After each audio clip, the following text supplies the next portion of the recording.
We'll talk about arms today.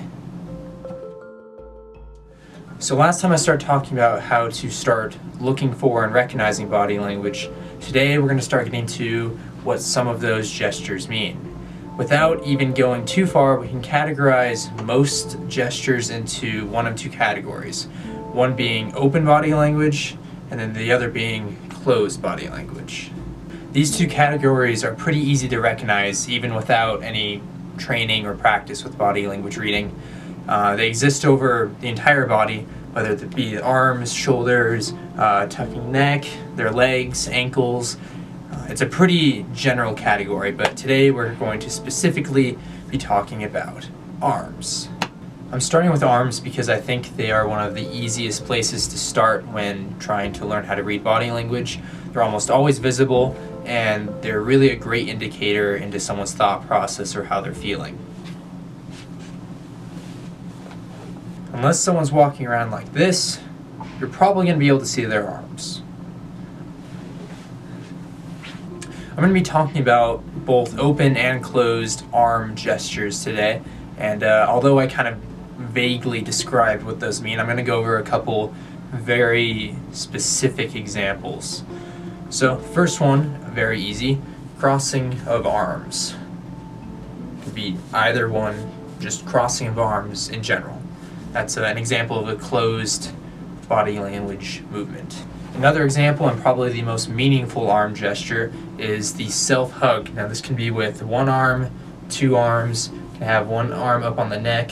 Any point where any sort of self-hugging motion is very, very indicative of someone feeling either insecure, uncomfortable, anxious in the current situation. So if you see someone doing this, maybe try to figure out what's making them uncomfortable. Offer some comfort, maybe give them a hug, pat on the shoulder, tell them everything's going to be okay. Let's move on to the next one. The last closed gesture I'm going to talk about with arms today is just moving the elbows closer together. This is going to cause both shoulders to move inwards slightly.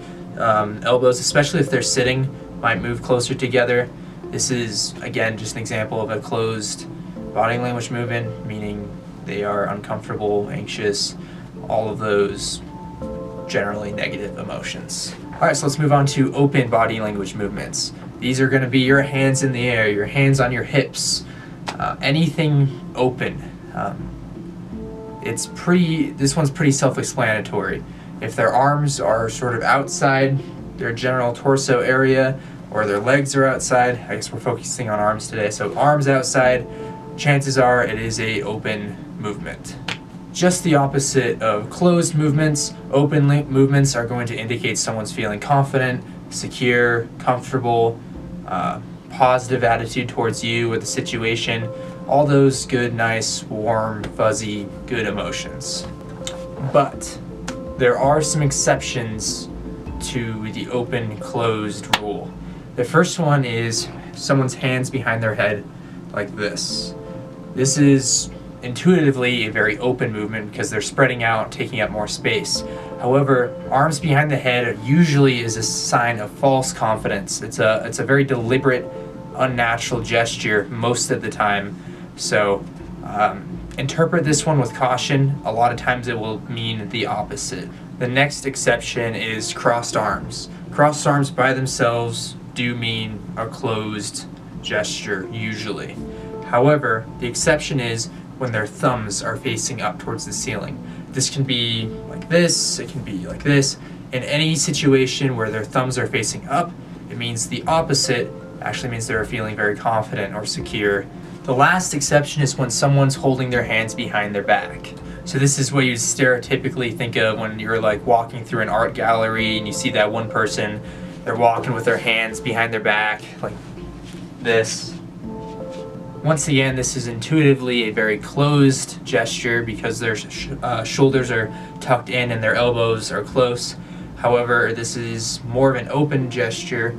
A lot of times it means confidence, especially if they're holding their hands like this, it means confidence. If one of their hands is grasping their wrist, it tends to be more anger centered.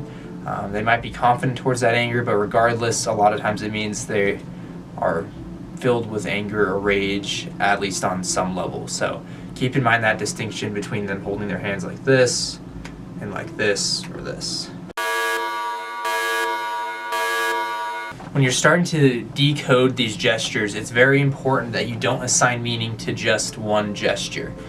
A great example of this is sort of like when you're playing the game Sudoku and you're trying to fill in the numbers and you think that one square might be a 3, but you don't guess 3 unless there's lots of other rows that are pointing towards 3 being the correct example. So it's deductive reasoning, right? And it's no different when reading body language. If someone self-hugs for a minute, sure, they might be feeling sad, anxious, insecure, or maybe they're just cold. So it's very important to look for several gestures before you make any conclusions about how someone is thinking or feeling. A good rule of thumb when trying to deduce what some sort of movement means is to look for 3 body language movements that all point towards the same conclusion.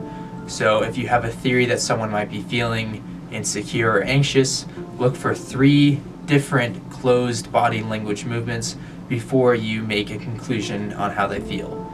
And that conclusion, again, is just a guess. There's no way of knowing for sure or with certainty what that person is feeling or thinking. The most common mistake I see when people first start learning body language reading is they see like a closed gesture and they start thinking, okay, maybe this person is feeling anxious or whatever, and then they start looking for their 2 to 3 other gestures to confirm that theory, and they start ignoring all of the open gestures that they're doing. If someone is displaying both open and closed gestures, chances are your theory's not right. They may just be comfortable in that situation. Be aware of every movement they're making and catalog all of them. And this is one of the things that makes body language reading so difficult, because not only do you have to look for the things to confirm your theory, you also have to look for things that would be counterexamples and disprove your theory. So if you've reached a point with someone where they've displayed 3 or 4 closed gestures, they're not displaying any open gestures, and it's been 3 to 4, so you can take a guess with some level of accuracy that they're feeling uncomfortable. That's when you might go over, ask them if they're okay, or provide some comfort. So that's going to about do it for today's video. I hope this was informative. Again, this is going to take a lot of practice to get to a point where you start actually making accurate readings. But don't get discouraged, just keep at it, and good luck.